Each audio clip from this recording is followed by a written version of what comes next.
প্রিয় বন্ধুরা, আমি মেজর ডালিম বলছি। আজ শুনবেন ৩২তম পর্ব। আমার স্ত্রী এবং আমি গাজী গোলাম মোস্তফা কর্তৃক অপহৃত হই। ১৯৭৪ সালের মাঝামাঝি ঘটে এক বর্বরচিত অকল্পনীয় ঘটনা। দুষ্কৃতিকারী দমন অভিযানের সেনাবাহিনী তখনও সারা দেশে নিয়োজিত। আমার খালাতো বোন তাহমিনার বিয়ে ঠিক হলো কর্নেল রেজার সাথে।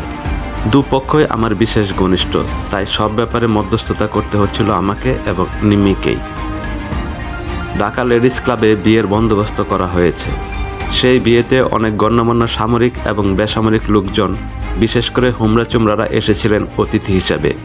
আমার শ্যালক বাপ্পি ছুটিতে এসেছে কানাডা থেকে, বিয়েতে সেও উপস্থিত। রেডক্রসের চেয়ারম্যান গাজী গোলাম মোস্তফার পরিবারও উপস্থিত রয়েছেন আগতদের মধ্যে। বাইরের হলে পুরুষদের বসার জায়গায় বাপ্পি বসেছিল, তার ঠিক পেছনের সারিতে বসেছিল গাজীর ছেলেরা। বয়সে ওরা সবাই কম বয়সী ছেলে ছোকরা। বাপ্পি প্রায় আমার সমবয়সী।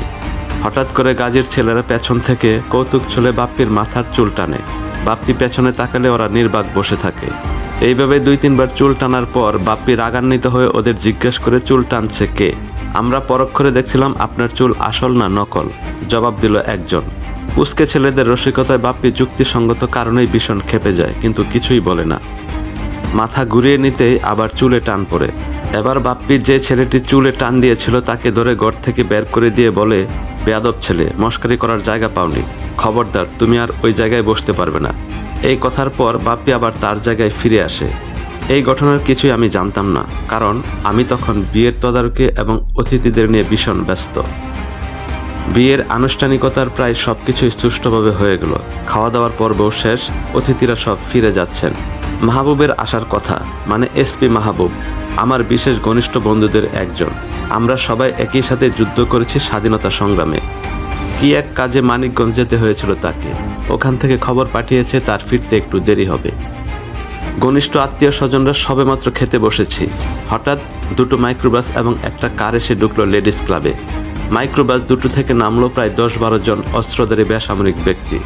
কার থেকে প্রায় চিৎকার করতে করতে বেরোলেন গাজী গোলাম মোস্তফা। কোথায় মেজর ডালিম?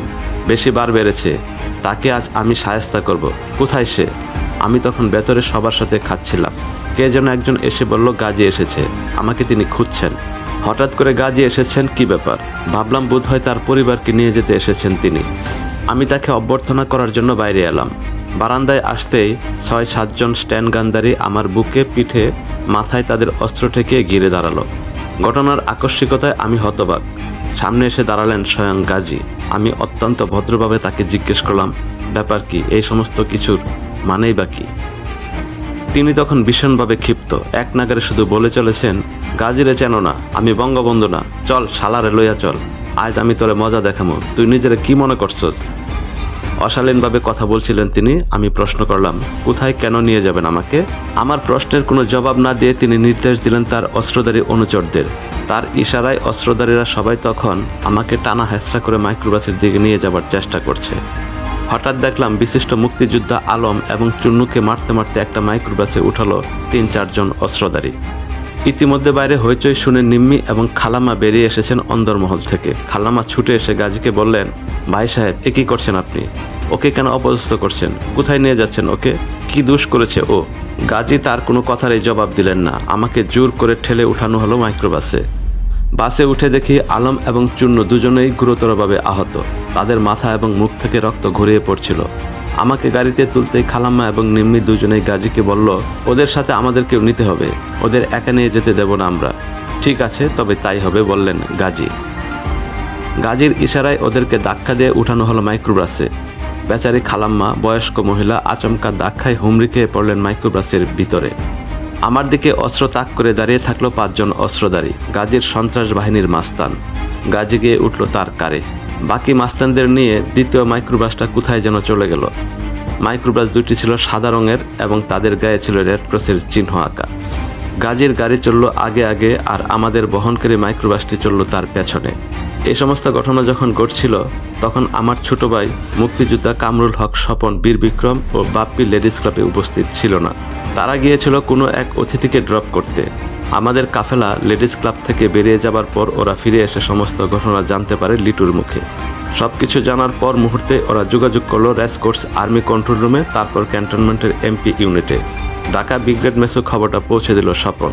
তারপর সে বেরিয়ে গেল ঢাকা শহরের মুক্তিযোদ্ধাদের সাথে যোগাযোগ করে আমাদেরকে খুঁজে বের করার জন্য। আবুল খায়ের লিটু আমার ছোট বোন, মহুয়ার স্বামী এবং আমার বন্ধু। ও ছুটে গেল এসপি মাহবুবের বাসায় বেলি রোডে, উদ্দেশ্য মাহবুবের সাহায্যে গাজীকে খুঁজে বের করা। এদিকে আমাদের কাফেলা গিয়ে থামলো রমনা থানায়। গাজী তার গাড়ি থেকে নেমে চলে গেল থানার ভিতরে। অল্প কিছুক্ষণ পর ফিরে এসে নিজের গাড়িতে উঠে বসলেন গাজী। কাফেলা আবার চলতে শুরু করলো। কাফেলা এবার চলছে সেকেন্ড ক্যাপিটালের দিকে।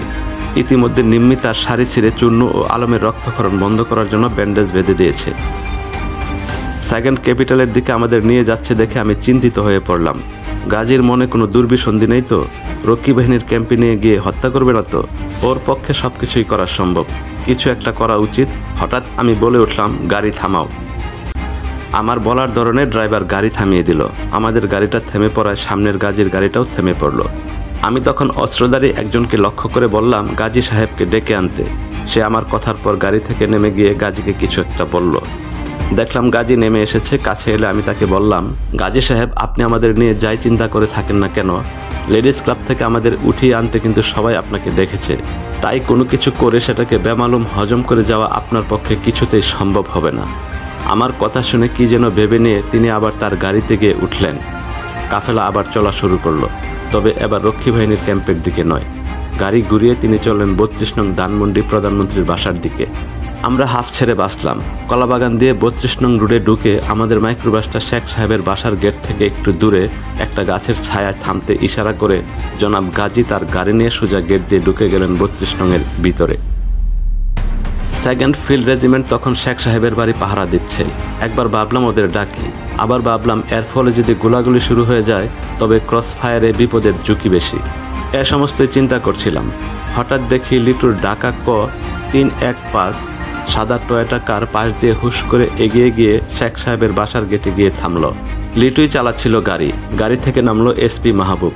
নেমে প্রায় দৌড়ে ভিতরে চলে গেল সে। লিটু যখন মাহবুবের বাসায় গিয়ে পৌঁছে, মাহবুব তখন মানিকগঞ্জ থেকে সবেমাত্র ফিরে বিয়েতে আসার জন্য প্রস্তুত হচ্ছিল। হঠাৎ লিটুকে হন্তদম্ব হয়ে উপরে আসতে দেখে তার দিকে চাইতে লিটু বলে উঠল, মাহবুব ভাই, সর্বনাশ হয়ে গেছে। বিয়েবাড়ি থেকে গাজী বিনা কারণে ডালিম নিম্মিকে জবরদস্তি করে গান পয়েন্টে উঠিয়ে নিয়ে গেছে। এই কথা শুনে মাহবুব স্তম্ভিত হয়ে যায়। প্রধানমন্ত্রীকে এই খবরটা সবার আগে দেওয়া দরকার, কোনো অঘটন ঘটে যাওয়ার আগে। গাজীর কোনো বিশ্বাস নেই, ওর দ্বারা সবকিছুই সম্ভব। মাহবুব টেলিফোনের দিকে এগিয়ে যায়। হঠাৎ টেলিফোনটাই বেজে ওঠে। Red telephone. মাহবুব উঠিয়ে নেয় রিসিভার। প্রধানমন্ত্রী অপর প্রান্তে। মাহবুব, তুই জলদি চলে আয় আমার বাসায়। গাজী এক মেজর আর তার সাঙ্গপাঙ্গদের ধরে আনছে এক বিয়ার অনুষ্ঠান থাইকা। ওই মেজর গাজীর বউয়ের সাথে এয়ারকি মারার চেষ্টা করছিল। উপযুক্ত শিক্ষা দিতে হবে। বেশি বার বাড়ছে সেনাবাহিনীর অফিসারগুলির। সব শুনে মাহবুব জানতে চাইল, স্যার, গাজী সাহেবকে জিজ্ঞেস করুন মেজর ও তার সাঙ্গপাঙ্গদের কোথায় রেখেছেন তিনি। ওদের সাথে করে লই আইছে গাজী। গেটের বাইরে গাড়িতে রাখা হয়েছে বদমাইশগুলিরে, জানালেন প্রধানমন্ত্রী। স্যার, গাজী সাহেব ডালিম আর নিম্মিকেই তুলে এনেছে লেডিস ক্লাব থেকে। ওখানে ডালিমের খালাতো বোনের বিয়ে হচ্ছিল আজ, জানালো মাহবুব। কস কি তুই? প্রধানমন্ত্রী অবাক হলেন। আমি সত্যি বলছি স্যার, আপনি ওদের খবর নেন, আমি এক্ষুনি আসছি। এই কথোপকথনের পরেই মাহবুব লিটুকে সঙ্গে করে চলে আসে 32 নং ধানমন্ডিতে। মাহবুবের ভিতরে যাওয়ার কয়েক মিনিটের মধ্যেই রেহানা, কামাল ছুটে এসে আমাদের ভিতরে নিয়ে যায়। আলম ও চুন্নুর রক্তক্ষরণ দেখে শেখ সাহেব ও অন্যান্য সবাই শঙ্কিত হয়ে ওঠেন। হারামজাদা, এটা কি করছিস তুই? গাজীকে উদ্দেশ্য করে গর্জে উঠলেন শেখ মুজিব। চেয়ার ছেড়ে উঠে এসে নিম্মি এবং আমাকে জড়িয়ে ধরলেন তিনি। খালাম্মা ঠিকমতো হাঁটতে পারছিলেন না।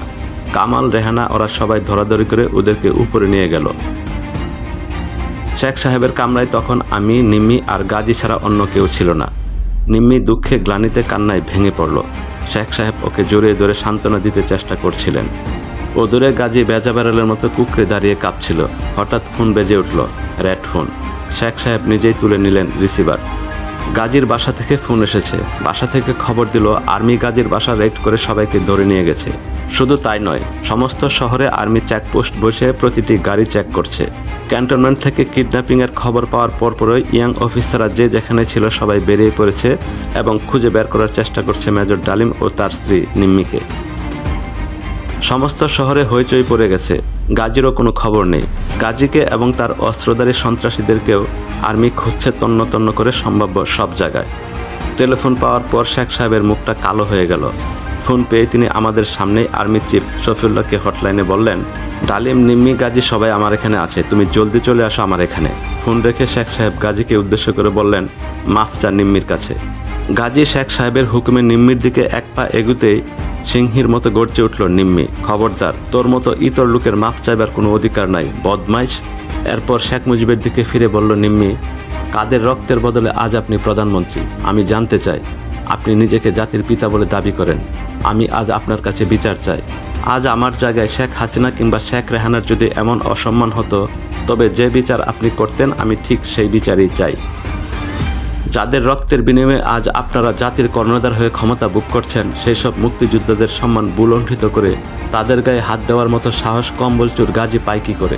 এর উপযুক্ত জবাব আমি চাই আপনার কাছ থেকে।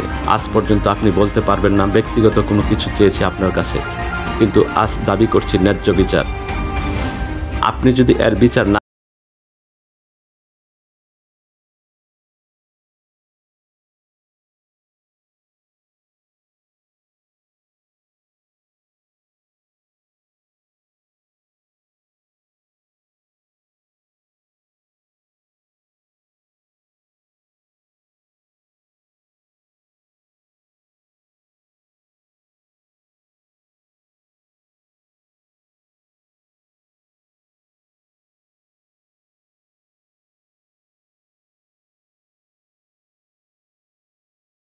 করতে, জেনারেল শফিউল্লাহ রেসকোর্স কন্ট্রোল রুমে অপারেশন কমান্ডার মেজর মোমেনের সাথে কথা বলার জন্য টেলিফোন তুলে নিলেন। হ্যালো মোমেন, আমি শফিউল্লাহ বলছি প্রাইম মিনিস্টারের বাসা থেকে। ডালিম, নিম্মি, গাজী ওরা সবাই এখানেই আছে, প্রাইম মিনিস্টারও এখানে উপস্থিত আছেন। Everything is going to be all right. Order your troops to stand down এবং গাজী সাহেবের পরিবারের সদস্যদের ছেড়ে দাও। অপর প্রান্ত থেকে মেজর মোমেন জেনারেল শফিউল্লাহকে পরিষ্কারভাবে জানিয়ে দিলেন, কিডন্যাপ করে নিয়ে যাওয়া অফিসার এবং তার স্ত্রীকে না দেখা পর্যন্ত এবং গাজী ও তার 17 জন অবৈধ অস্ত্রধারী সন্ত্রাসীদের তার হাতে সমর্পণ না করা পর্যন্ত তার পক্ষে গাজীর পরিবারের কাউকে ছাড়া সম্ভব নয়। শফিউল্লাহ তাকে অনেক বোঝাতে চেষ্টা করলেন, কিন্তু মেজর মোমেন তার অবস্থানে অটল থাকলেন, শফিউল্লাহর সব যুক্তিকে অসার প্রমাণিত করে। অবশেষে শফিউল্লাহ ইচ্ছার বিরুদ্ধে অনেকটা বাধ্য হয়েই প্রধানমন্ত্রীকে অপারেশন কমান্ডারের শর্তগুলো জানালেন। শেখ সাহেবের মুখ শুকিয়ে গেল। তিনি আমাকে অনুরোধ করলেন মেজর মোমেনের সাথে কথা বলতে। আমি অগত্যা টেলিফোন হাতে তুলে নিলাম। হ্যালো স্যার, মেজর ডালিম বলছি। Things are under control. প্রধানমন্ত্রী কথা দিয়েছেন তিনি ন্যায় বিচার করবেন। তুই গাজীরে মাফ করে দে, আর গাজী তুই নিজে গিয়ে খুদ উপস্থিত থাকবে কন্যা সম্প্রদায়ের অনুষ্ঠান শেষ না হওয়া পর্যন্ত। অনেকটা মুরলী কায়দায় একটা আপোষ রফা করার চেষ্টা করলেন প্রধানমন্ত্রী। আমার বোনের সম্প্রদানের জন্য গাজীর বিয়ের অনুষ্ঠানে যাবার কোনো প্রয়োজন নেই। ওকে মাফ করাও আমার পক্ষে সম্ভব নয়, সেটা হবে আমার জন্য নীতি বিরোধিতা। আমরা দেশ স্বাধীন করেছি রক্তের বিনিময়ে। আমাদের গা থেকে রক্ত ঝরাটা কোনো বড় ব্যাপার নয়। ইউনিফর্মের চাকরি করে টাকা পয়সার লোভেও নয়। একজন সৈনিক হিসাবে আমার আত্মমর্যাদা এবং গৌরবকে অপমান করেছেন গাজী নেহায়েত অন্যায়ভাবে। আপনি আমাদের দায়িত্ব দিয়েছেন জনগণের জীবনের নিরাপত্তা নিশ্চিত করার জন্য, অবৈধ অস্ত্রধারীদের খুঁজে বের করে আইন অনুযায়ী তাদের শাস্তির ব্যবস্থা করতে। সেখানে আজ আমাদের এই ইজ্জত হারাতে হলো অবৈধ অস্ত্রধারীদের হাতে। আপনি প্রধানমন্ত্রী হয়ে কথা দিয়েছেন, এর উচিত বিচার করবেন। আপনি কি বিচার করবেন আমরা সেই অপেক্ষায় থাকব। ক্যাপ্টেন ফিরোজকে উদ্দেশ্য করে সবার সামনেই বলেছিলাম, দেশের প্রধানমন্ত্রী যখন বিচারের অদা করেছেন, সেক্ষেত্রে গাজীর পরিবারের সদস্যদের আর আটকে রাখার প্রয়োজন কি? কর্নেল মোমেনকে বুঝিয়ে তাদের ছেড়ে দেওয়ার বন্দোবস্ত করিস। সবার কাছ থেকে বিদায় নিয়ে বেরিয়ে আসছিলাম, ঠিক সেই সময় শেখ সাহেব বললেন, আমার গাড়ি তোদের পৌঁছে দেবে, তার প্রয়োজন হবে না চাচা। বাইরে লিটু স্বপনরা রয়েছে, তাদের সাথেই চলে যেতে পারবো। বাইরে বেরিয়ে দেখি 32 নংয়ের সামনের রাস্তায় গাড়ির বীরে তিল দারণের ঠাঁই নেই। পুলিশ অবস্থা সামাল দিতে হিমশিম খাচ্ছে। বন্ধুবান্ধবরা যারাই জানতে পেরেছে আমাদের কিডন্যাপিংয়ের ব্যাপারটা, তাদের অনেকে এসে জমা হয়েছে স্বতঃস্ফূর্তভাবে। আমাদের দেখে সবাই ঘিরে ধরল। সবাই জানতে চায় কি প্রতিকার করবেন প্রধানমন্ত্রী এই জঘন্য অপরাধের। সংক্ষেপে যতটুকু বলার ততটুকু বলে ফিরে এলাম লেডিস ক্লাবে। প্রিয় বন্ধুরা, এই ছিল আমাদের আজকের পর্ব। আগামী পর্ব শুনতে চাইলে চ্যানেলটি প্লিজ সাবস্ক্রাইব করে আমাদের সাথেই থাকুন। ধন্যবাদ।